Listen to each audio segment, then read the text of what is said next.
You know, this is where it all began for me, my announcing days. Quite a few years ago, my older brother, Benji Greyhawk, he's since passed away, had the problems with diabetes and whatnot, but he was one of the best announcers. And I remember I was dancing here and he was watching me, and prior to that, he would share things with me, and I often wondered why he would say those things.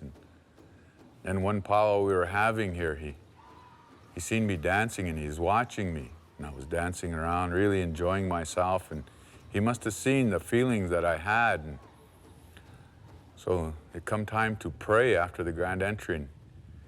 And he called me up right here to this place. He was announcing. At this time, I believe we want Tommy Christian to come forward. And he said, I'd like to ask my little brother here, Tommy Christian, to pray for all of us. And I was young at the time, and I didn't. I said, I don't know how to pray. And he said, well, just remember what I shared with you. And so that's how I prayed, and that's what began my coming to the front and going beyond that fear, understanding all the people there were waiting and depending on me to take it upon myself to go to the Creator on behalf of all of us. And under the tutelage and the guidance of individuals like Benji and Robert and Mike and Russell and various others, they helped me understand how to go beyond that fear and really be responsible to our culture and our value systems and facilitate this gathering that is very important to others beyond yourself, and to realize each and everybody comes here for individual purpose and not to come here to show off or to make themselves look good, but to participate in a social gathering that is culturally oriented to express themselves and to give strength and to give courage to those that are sick and those that are ill, those that are having a tough time, to make them feel good and to identify with what it is that, who and what they are.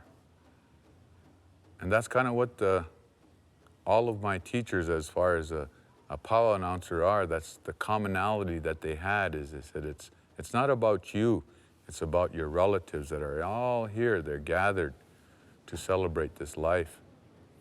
And so as I look around, I can remember sitting in the hosting. It'd be Badlands Singers, Stony Park, Red Nation, all of these drums that would just give you that life, that energy to go out there and keep in time with the heartbeat of our Mother Earth, and not to show off, but to share with people what you were feeling from your heart. And that's what I was always taught, that you should always dance from your heart.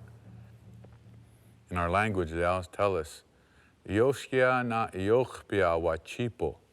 And what that means is to dance happy, dance glad, and everybody dance. And so that's what we try to do.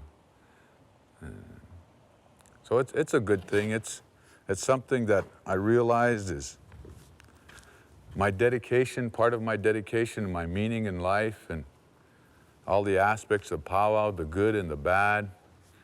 And at one time, I looked at powwow in a very different manner. Now I realize how healthy it has become.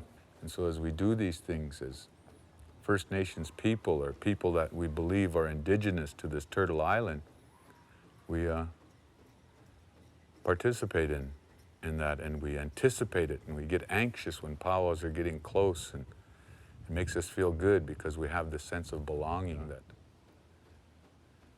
our virtues bring us to, and we practice them, and we understand it's not a blessing to be able to exercise these virtues. You have to work on them every day. Patience, generosity, caring, sharing, loving, all of these things that were denied us when the dominant society tried to force us to assimilate to a standard that was totally alien to us.